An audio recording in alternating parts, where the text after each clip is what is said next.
He's Frostfang! Oh, he's got the frostiest fangs! Frostfang! He's one of a kind!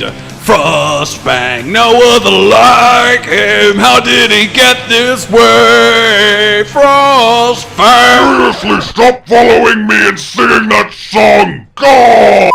Hello, my fellow hunters! Today we look at the world of Variants and Deviants. Because really, when it comes right down to it, the line between them is quite blurred, and it has never been so blurred as it is with Mr. Frosty of the Fangs.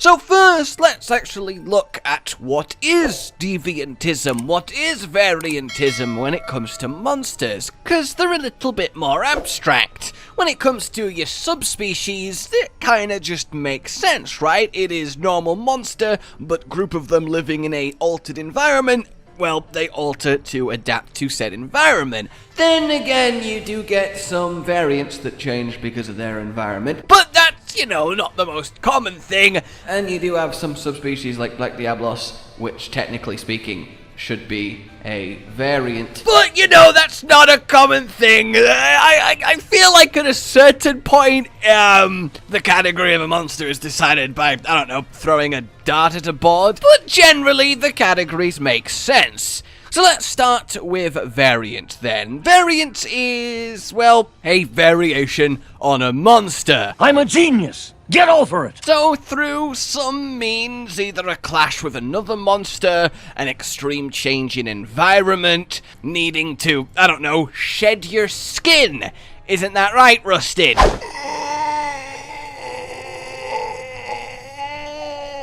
A monster, perhaps temporarily in some cases, turns into, well, again, a variation of itself, bringing with it increased strength, new powers, new abilities, a whole new mindset to ruin a hunter's day. You have something like Blackveil, which, you know, took on the spores of the ancient forest and, well, became Blackveil. You have something like Shrieking Legiana, which, because it ended up in the Hoarfrost Reach, which is a much colder locale due to its already natural icy generation from it freezing moisture against its own icy skin, well, now it's extra icy Legiana because it can do that much more potently in an already icy environment. Savage Devil Joe ate lots of Devil Joe, gained too much dragon, went insane. You know, there is some sort of instigating factor. Furious Rajang, he lost his tail and got stuck enraged forever. It's quite varied, but all of them very specifically don't tend to involve a hunter. And that's where the specific difference lies. Because technically speaking, all deviants are variants, but not all variants are deviants. Deviants are also much rarer, despite variants already being quite rare, because deviants are unique. They're not exactly, well, replicatable. Because if you put a Brachydios in the volcano, give it super slime, if it survives, it will always become a raging Brachydios. That will always happen. That's just the path of the species. Where a deviant is formed when a monster has an encounter with a hunter that it survives and it changes it in some way. Such as the most famous and powerful of all the deviants, Bloodbath Diablos, having a little skirmish when it was young, its horn got broken and twisted, it grew back deformed, and then it spent its life being really angry at hunters and training hard to kill them all. Or, you know, to put it in his own words, I lost a fight when I was younger, left scarred with a burning hunger to impale the world, tear it the fuck asunder. It's what I yearn for, covered in guts and gore. I'm the deviant king, a soul twisted as my horn, a fury within to consume everything. So while a rare, sudden dramatic change in a monster makes it a variant, if it involves a hunter, it makes it a deviant too, and that is the superseding class. So that's kind of the long and short of what really differs them. Though you could definitely argue it's a little bit, arbitrary. Scarred Yangaruga received its scar from a other monster, making it a variant, but if it had received that scar from a hunter, well, it would make it a deviant. It's the same real thing when you get right down to it. Though, I'll be honest, I kinda think that Scar Jangaruga is actually a deviant.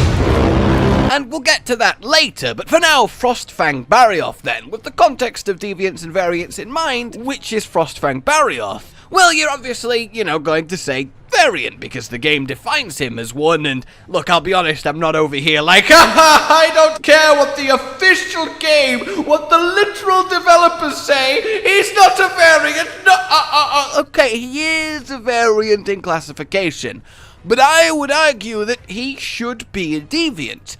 And that furthermore, because he should be a deviant but he isn't, well, deviants are really kind of done when it comes to being part of the Monster Hunter series. Now obviously that could change going forward in further games, or maybe if they do another handheld sequel to tide us over until the next big Monster Hunter 6 and that has deviants in, but I think that because variants still encompass deviants, you can essentially do a deviant transformation and still just call it a variant, and you're not wrong. It just lets you be more free to just have the one broader category of variant. So why do I posit then that Frostfang Barioth is a deviant? Well, firstly, he is individually unique. His quest dictates him as the last white knight, which is very specific. That is a singular. He is the last White Knight. White Knight is one of the titles for Barioth, and him is the final one. Now this could be the last, as in the final challenge of them, the strongest of them. Can you do it? But the description is, we finally found it! The treetop assassin that controls the frost. It's not a, it's the. It's an it. It's a specific Barioth that has transformed like this, and it seems like, from a reliable source, it's something that's been known about, a Barioth that has been able to do what Frostfang can do, have that expert control of the frost. It very much is individual. Now, of course, you can get individual variants too, so that doesn't help too much, but there is two other major points I think is worth considering. Firstly, it might be a little bit, come on, but look at the name, right? Frostfang Barioth. Now, by and large, every deviant is named in this same way, a something something. Generally, it's a body part described, but sometimes it's more abstract, like wind or king. But think about it. Stone, fist, Hermital. Hell, blade, Glavenus. Red, helm, Azuros. Blood, bath, Diablos. Night, cloak, Malfestio. Crystal, beard, Uragan. Boo, you suck! So on and so forth. Frostfang Barioth. And when you look at the variant names up till now, you have more singular words. You have a ruiner, you have a seething, a raging, a chaotic, a savage, a furious, a rusted. So when you look at it that way, Frostfang very much is named more in line with deviants than he is with variants. Which again leads me to believe that he has been much more constructed as a deviant but just categorized as a variant than as a pure variant. I don't think Frostfang Barioth is replicatable. I don't think you could take any given Barioth and turn it into a Frostfang by exposing it to something or doing something to it. I think Frostfang is unique. Now granted, there are a few exceptions. Black Veil, Valhazak, obviously that follows the deviant naming scheme, and then even on the deviant list, you have something like Soul Seer, which is a little bit abstract, but it does still at least maintain that word monster nomenclature. But that point aside, the final one that I want to bring up is that you can only, and I mean only, get a tempered Frostfang Barioth. And this to me is very interesting because we know that tempered monsters are monsters that have been alive in the New World for a long time. They have survived hunter encounters, sound like deviant, and they've slowly supped on the rich bioenergy of the land and become just that little bit stronger on a base level. Now, if there was multiple Frostfangs, if it was just a group of variants that you could keep finding, there would be non-tempered and there would be tempered versions. You could get a, rookie Frostfang that after living for a while becomes a tempered Frostfang, but there is just tempered, which again implies it is an individual, a singular Barioth that has become this way, likely through a hunter encounter, and likely then is a deviant. This loops back around to Scarred Yangaruga. You can only get a tempered Scarred Yangaruga, which to me again implies individualism. It implies it is a hunter that scarred it, and that's where it's gained this extra combat prowess from. A little bit of a revenge mission, a la Bloodbath.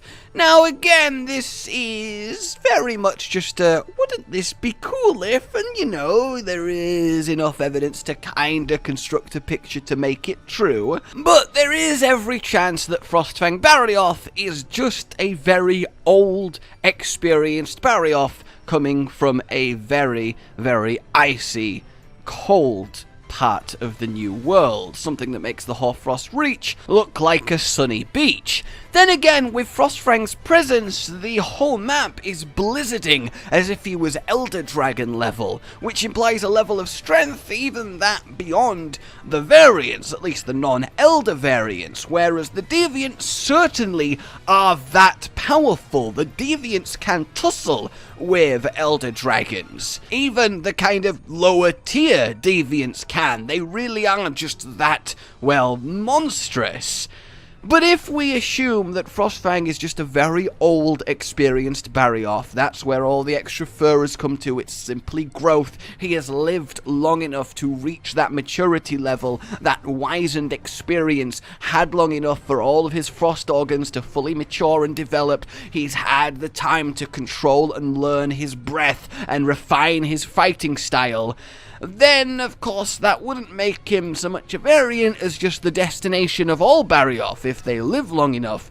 But I think there is the key, if they live long enough. And in order to live long enough as a monster, the main thing that you have to do is not get hunted. Something like a Barioth has very few natural predators. There are a few monsters that it can fight equal toe-to-toe, but nothing that it really needs to be like, oh, well, that's seen me, guess I'm dead now. An Elder Dragon, of course, but they don't really go hunting after tier 3s. They're not really all about that. So for a monster to reach that kind of old age, it kind of just has to avoid being stabbed to death. And this actually is already a set precedent. See, one of the Deviants is Silverwind Nagakuga. A Nagakuga that is so adept at fighting that it can swish its tail so fast the force of the wind generated can, well, cut things to ribbons. It's a fun Deviant. But the reason that he is like he is because he is old. This is an experienced Nagakuga, an incredibly experienced, well-lived Nagakuga. The white fur that he gains as Silverwind is from aging. It is his fur turning white. And he is a Deviant. And his reason for being a Deviant, his surviving an encounter with a hunter, is literally that. Surviving all of his encounters with hunters, therefore reaching this age. Which you might imagine is, something you could recreate, but of course it's still down to individual levels of how determined they are to learn and master their abilities and their physiology and actually get good at the fighting. Some Nagakuga might grow old and just be, useless. But at the very least, Silverwind is as powerful as he is because he has lived long enough to learn how to be that powerful. And he is a Deviant. And that is what I posit that Frostfang Barioth is and has done, and is therefore a Deviant, perhaps the first, perhaps the second if you think Scarred is too, to be added to Iceborne under the disguise as a variant. And that is my TED Talk / conspiracy. Let me know what you guys think, but I do think it is fun to consider. But for now, like if you enjoyed this, subscribe for more, and I will see you soon. Goodbye. Rage Gaming with the video float. But that's all that's really relevant at the mo, but I'm still gonna leave this up so you patrons know that I love you even though the outro's no longer that kinda relevant. But the new one's being worked on and it's gonna be a truly badass song, and don't worry, I won't be doing any rapping on it. I'm gonna go now. This was shit.